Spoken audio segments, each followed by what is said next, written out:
جس کو یہ معلوم نہیں کہ اسی کو کتنا مثبت طریقے سے اسی سے تربیت ہو سکتی ہے، اسی ٹول کو استعمال کیا جا سکتا ہے، اسی آلے کو ان کی طالب علموں کی بہتری کے لیے، مگر اس کی بجائے آپ وہاں دیکھیے تو کیا ہو رہا ہے۔ جب میں پل بڑھ رہی تھی اس زمانے میں ڈائری لکھنے کا رواج تھا، اور ڈائری اس قدر خفیہ چیز ہوتی تھی کہ جتنے اب نئے بینک اکاؤنٹ بھی نہیں تلاش کر سکتی۔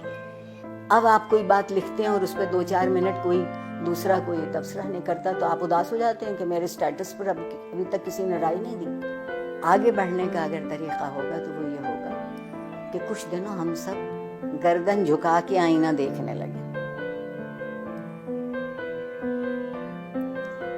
گردن جھکا کے آئینہ دیکھیں گے تو ہماری سمجھ میں اپنا آپ آئے گا۔ میں اگر اپنے آپ کو پہچان لوں، مجھے معلوم ہو جائے کہ یہ میرے مثبت صورتحال ہے، یہ منفی ہے، آئیے مثبت کو بڑھا لیتے ہیں، منفی کو چھوڑ دیتے ہیں۔